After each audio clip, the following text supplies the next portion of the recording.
Some of the most meaningful ideas don't start as fundraisers. They start with a question. How do we make people feel included, not just supported? Today's episode is about one of those ideas. It's called The Box of Happiness, and it's a powerful example of what can happen when community, inclusion, and purpose come together. But before we dive in, I want to give a bit of context for anyone hearing about this for the first time. Our Happy Place Supportive Services is a Newmarket-based, not-for-profit enrichment program supporting adults with diverse abilities between the ages of 18 and 65. It's built around belonging, personal growth, and meaningful connection, offering fun, enriching daily programming while also giving caregiver a much-needed break. And the person behind it is Melanie, executive director and co-founder, who saw a major gap in adult services and decided to do something about it. I'm super glad to have you on the show today. Yeah, welcome. Thank you so much for having me. I'm excited to be here. Okay, so let's just kind of start with the story and the why. Okay. How did the journey of the whole program and the vision behind it, how did it begin? So it began actually quite a long time ago. I have been working in this field of social services for over 20 years now. And so I worked in a variety of different environments. I was in the school board. I've worked in group homes, other day programs, and just there's still such a huge need. So I was going to start a program years ago and got pretty far and then didn't. And I actually ended up starting another business and then was actually going to open a juice bar in Newmarket. So completely different. And then I took a 6-month contract at a day program where I met my co-founder, Angie. She couldn't be with me today, unfortunately. But so we met and we were working at a program and we just got talking and we were like, we could do this way better. We feel like there's still such a huge need and we could create something of our own. That's just a great place, hence the name we came up with, Our Happy Place. We just wanted a place where our members and our team could feel like they just belong, they're comfortable and happy, and everyone's having a good day, as much as we can. Yes, of course. So we were just like, let's do this. And we just kind of hit the ground running. And that was back in 2022. And so we were actually originally going to open in Queensville. We had a spot and it fell through. About a week before we were having one of our first open houses, we had a bunch of people lined up to come. We were really doing it. And we were like, oh no, now we have no location. Yeah. So within 2-3 days, we were just back at square one. We need to find a spot. And we were back on MLS, reached out to our real estate agent, said we need something. And we found our spot at Yonge and Mulock, which we love. And honestly, it all worked out perfectly, which is crazy to think we went from nothing to the best spot. And it was just meant to be. Everything aligned perfectly. So we still opened on time, had our grand opening, and just went with it. And filled up some of those spaces. So, and you've been kind of in around this world for a long time. Mm. What is the gap that you see or that you saw that you're trying to fill? People with special needs, they are in school usually until about 21. And then we just found that that's where the gap is, that once they turn 18, there's a lot limited services for them. There's a lot for children. There's programs and funding for seniors. And there just wasn't enough for people with developmental disabilities. And we're still even only helping such a small portion of the people that still, need so much support. So still a huge need, but definitely the gap was that there's just way less programming once they're out of school. Yeah, once you're out of high school, it's kind of what happens next. And as well too, for the parents of the individuals too, right? This is kind of a big question for them. What's next for my kids? Yep. And obviously it's a big issue, but you're out there to do your part, have as much impact as you can, right? Yeah, exactly. And that's the thing. A lot of our parents are either working full-time still, or they're aging themselves and they're still full-time caregivers. Because not only is there a need for sort of day supports and respite programs, but also there's a huge housing crisis. So it's like really there's no options for a lot of these young people once they're out of school. Yeah. So, yeah. And I love the name. What does the name mean to you? Our happy place. I feel like we've all, worked somewhere, in our lives where you're just like, like I just feel like it's so mundane and I'm just like doing the work. So we were like, we really want a place where not only our members, but our team, like we're just going to a place where you feel fulfilled and you can be your most authentic self, a place of happiness and joy. Like we want to bring that to our members, but our members bring that to us as well. Yeah. Yeah. Yeah. And it's also, I think, important of like people coming together too, because, isolation and mental health, like how those go tied in together. Absolutely. Right. And, not letting people just be isolated the whole time, all the time, coming together into a collective with other like-minded people. Exactly. Yeah. And having that opportunity to make those connections. And we've seen that. We've seen our members thrive with building those relationships.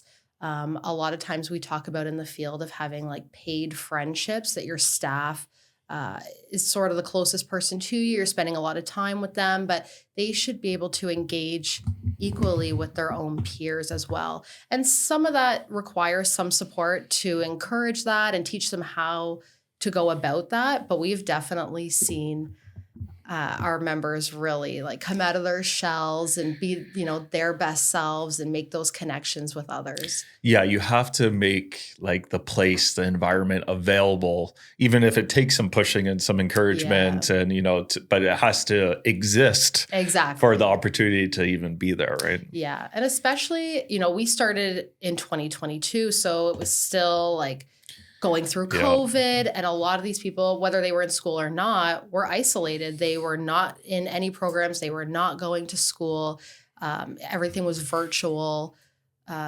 Just no real in-person connections. It was so limited. Yeah. What type of programming do you have at our happy place? So we pride ourselves on having a mix of programming. We want a little something for everyone and give people different opportunities. So things like just fun stuff, recreational, being sports stuff, arts, music. We're all very musical. Our guys love music. Also outings. We like to go out and do fun stuff in the community. So we're checking out farms. We're going to the library. We're making connections with other programs in the community as well. And like the Maker Hub invited us in, which is through the library, to experience their 3D printers and their Cricut machine, and just kind of showed us all the stuff, which was super awesome. But also we really value giving back to our community. So we do some volunteering. We go every other week to the food pantry. We're usually making snack kits or packing some stuff. And then we also go to the Mission Thrift Store on the alternate weeks. And so we're hanging stuff, sorting books, and our guys love it. They feel like a sense of pride and purpose, and, they're meeting other people they know in the community. So they absolutely love it. And, it's our community all together. And so it's cool too, because obviously you're going to have like kind of pillars of programming, all these different areas that you reach. But it gets to change and evolve, and based off of time of year and partnerships and what else is going on around the community too. So it's always, it's like you have the foundation of it, but then it's also going to be like new and exciting as we go month to month. We're always trying to keep it fresh. Yeah. Like we went to Summerfest, which was so awesome. Our guys loved it. Like we were dancing in the streets, and and even if we go to farms, we're trying to switch up what farms we're going to, like Lavender Farm and Sunflower Farms and petting zoos, and What's kind of the challenges of wait lists and funding that you have to face, like as you're building this organization? It's very real challenges, not only for us, but for our members and their families as well. So absolutely, there's funding needs and really limited resources. We have some families that get more than others, even though there's no rhyme or reason about who's getting more or why, because sometimes those people need just as much support, but they're not getting the funding they need. And wait lists as well. Like there's a lot of great programs in our community, not just us, but we can't take everyone. So And that was one of the reasons why Angie and I started. We're like, we can just be one more resource in the community. But yeah.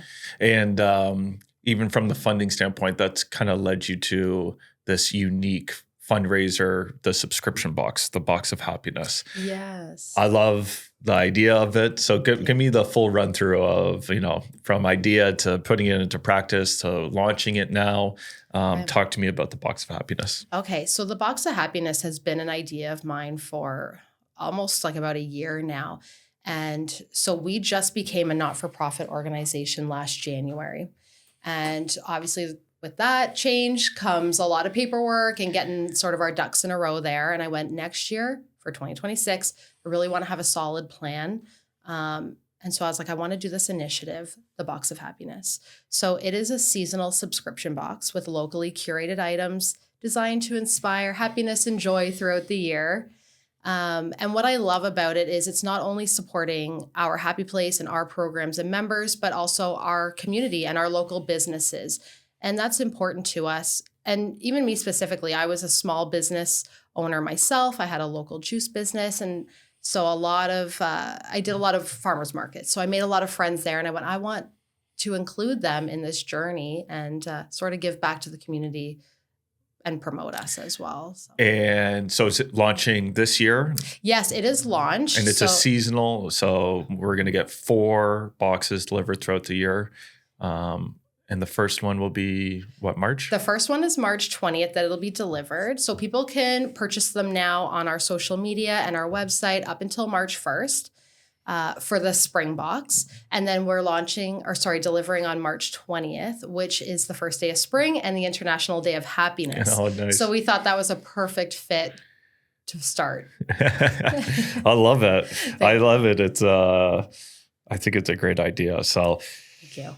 Anyone listening, watching, I would say sign up. How much is the box? It's $100 per season. Yeah. There's like 6 to 10 items in each box. So it's a little surprise. There's something for everyone. It makes a great gift, or you could share it with the family. Yeah. Yeah. We're super excited about it. We have a lot of really great businesses that have partnered with us, and we're just so excited. Yeah. It's going to be exciting to put it together.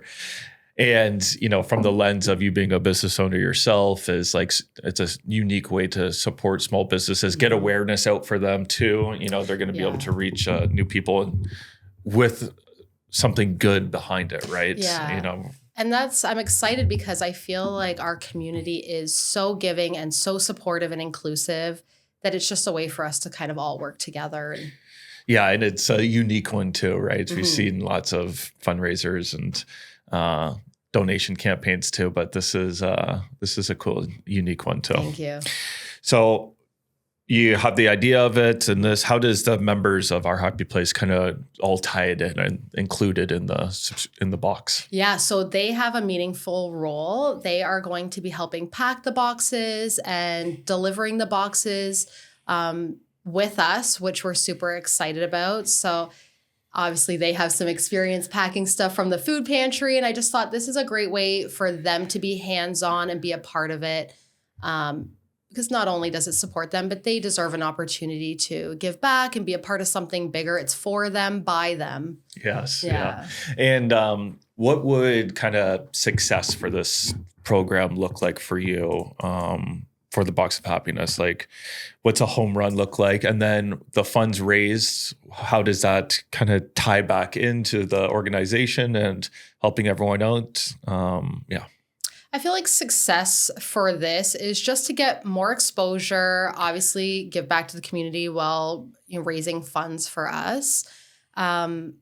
Everything besides paying for what we need to for the Box of Happiness, the other funds are going to be going right back into our programming so we can expand our reach, expand our options. We would like to keep adding more programming, some weekend and evening programs, and be able to support more people in the community as well. So we need to fundraise to be able to sort of build that foundation and just getting the exposure. Yeah, I think it will touch a lot of buckets for you for sure. Yeah. How does being a donor of yours kind of get tied into the story of it and the box of happiness and being a part of it? Obviously, especially at the beginning when you launch, having like a core group of people that are there to support, and they're kind of the foundational level of our happy place. And then now initiatives like this too, to push it through. Yeah. Well, we're so appreciative of the people that, support us and want to be a part of us and anything we're doing. And like I said, we have such a supportive community, and we want to be a part of it, and we want them to be a part of us. So yeah, we've been so lucky just to have so many donors and supporters, and like made great community connections to be a part of this box. I love it. What excites you the most about kind of what's ahead for you, the organization, the members, the box of happiness, our happy place? Like what's, as you look into this year and beyond, what excites you the most? I think just getting more exposure for what we're doing and bringing awareness for our programs, but for our members. Like, they love to be a part of the community. They love the exposure themselves. So I feel like moving forward, like, I'm excited about just people getting to know us and what we do, building more community partnerships, even just for stuff for us to do and be a part of, making more connections for work placements for our guys. Just continuing to grow, being a part of the community, and just people getting to know us. And I'm sure it's like, wow, you probably can't believe that's 2026. Like 2022 is when you launched, right? Yeah. And then it's like how quickly it's probably gone. Yeah. But then as well too, how far you've come to in a short period of time. It's like always thinking of those two lenses of like, wow, this is going by so quickly. But as well too, think of, the first 90 days of after you launched versus, It's true. And we've had so many milestones, like starting as just like a business corporation, and then realizing, okay, we actually need to become a not-for-profit and, grow our foundation in that way. And then, this past year, so 2025, we had our official grand opening and did our ribbon cutting. We actually had one of our past members cut our ribbon, which was super cool. Had the whole community in. So like that was super exciting. And just reaching all these milestones has been really awesome to look back on and feel like, wow, we're really making strides for us and in the community. We actually also participated again in the Santa Claus Parade. And this year, or 2025, we won the best nonprofit float. Oh, nice. So it was super exciting. Yeah, it was awesome. I love it. Okay, this is your time to kind of be selfish. Of anyone that's watching, listening, how can they help get involved, whether that's they're a business or an individual, they're, want to support in any way? Like, what should people do? For sure. We are always open to people coming and volunteering with us. We're open to donations, supporting our initiatives and our events, and also just awareness. Awareness is just as important as raising funds. So sharing us on our social media, just connecting with us that way. Yeah, I love it. Okay, thank you so much for coming. And make sure to hop on and get on the subscription for the Box of Happiness. Yep. Going to be supporting a great organization and as well local businesses too. It's unique and it's a win for the community. Yeah, I can't wait to see what's shout out our socials, our website. Okay, so it's our website is ourhappyplaceadp.ca, and our socials are our Happy Place ADP as well on Facebook and Instagram. Love it. Okay, thank you. Thank you. All right, bye-bye.